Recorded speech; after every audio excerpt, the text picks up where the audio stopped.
Всем привет! В последнее время много внимания со стороны СМИ привлекает деятельность нашего АвтоВАЗа. Высказывания его главы побуждают общественность задуматься, разве не легче просто закрыть АвтоВАЗ? Однако закрытие завода не выход, так как это приведет к безработице для тысячи людей и окончательному исчезновению отечественного автопрома. Никому от этого не будет легче, потому что несмотря на довольно высокие цены на автомобили Лада, альтернативы отечественного АвтоВАЗа на рынке пока не представлены. Однако многие решения, принимаемые Максимом Соколовым, вызывают сомнения. Например, его предложение о новом повышении утилизационного сбора. В этом году Максим Соколов предлагает увеличить утилизационный сбор до 550 тысяч рублей и повышать его ежегодно. Эта мера, направленная на защиту от агрессивной конкуренции со стороны китайских марок. Китайские производители сегодня предлагают скидки на свои автомобили вплоть до 1 миллиона рублей, что делает некоторые модели доступными за 1,6 миллионов рублей,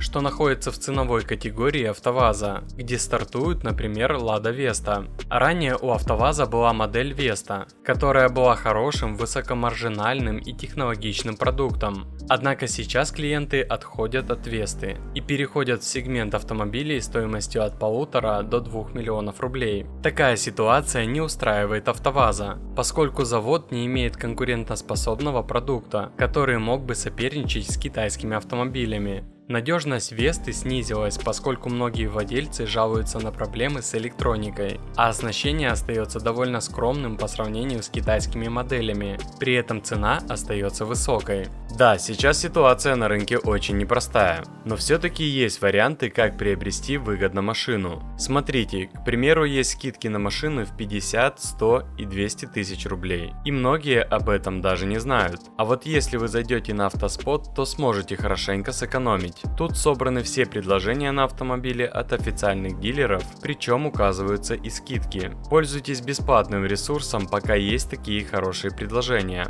Выбирайте машину и оставляйте заявку для бронирования. Также на Автоспот вы найдете лучшее предложение на ТО вашего автомобиля. Сегодня у АвтоВАЗа большей популярностью пользуются более доступные комплектации Весты. Эта тенденция стала явной еще в феврале, когда Максим Соколов подтвердил, что базовые комплектации пользуются гораздо большим спросом, в то время как дорогие модификации не находят своего потребителя. Это неудивительно, учитывая, что ряд китайских автомобилей сегодня доступен за менее чем 2 миллиона рублей. Почему бы предпочесть Весту в дорогой комплектации за 1,7-2,1 миллионов рублей, когда можно приобрести китайский автомобиль? АвтоВАЗ решил пересмотреть свою стратегию, ориентируясь на более доступные комплектации. Однако наблюдается обратное. Еще летом прошлого года, когда начался выпуск Весты в Тольятти, базовый двигатель был 90-сильным, но сейчас он полностью исключен из ассортимента, что означает отказ от более доступных комплектаций. Еще одним шагом, который вызывает вопросы, стало заявление о сокращении выпуска автомобилей с механической коробкой передач в пользу автомобилей с автоматической.